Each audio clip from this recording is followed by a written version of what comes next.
Mia, a young woman in her mid-20s, sits on a bench with a book in hand.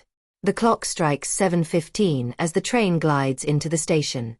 She boards and heads to the last car, settling into her usual window seat.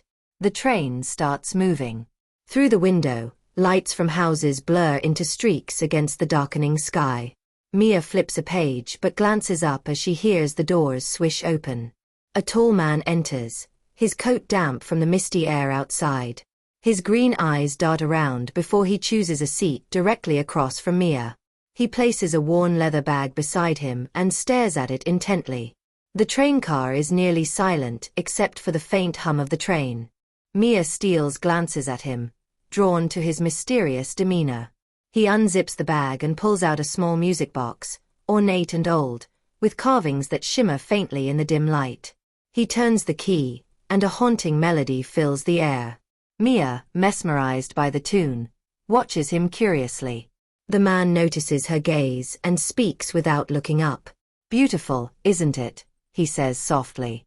Mia, startled, quickly nods. "Yes. Where did you get it?" The man studies her for a moment before replying. "It belonged to my grandmother.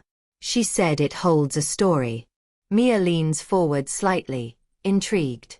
"A story?" He smiles faintly, placing the music box on the small table between them. "If you listen closely, the melody shows you something about your future. A field of wildflowers swaying in the wind. A seaside cliff with waves crashing below. A hand reaching out to hers, warm and steady. Her breath catches as the vision fades. She blinks and looks up. Mia looks at the empty seat across from her. The man is gone. His leather bag and the music box are nowhere to be seen. The train jolts slightly, and the sound pulls her back to reality. Confused, she glances around, but there's no sign of him. She checks the time, only minutes have passed. As the train pulls into her stop, she steps off, the haunting melody still playing in her mind. She touches her chest, where her heart beats faster, and looks up at the starry sky. Mia walks home, her steps lighter than usual. Though she doesn't understand what just happened, the vivid images of the wildflowers, the cliff, and the reaching hand spark a sense of adventure within her. She smiles to herself, the melody still echoing in her mind, and whispers, "My future is waiting."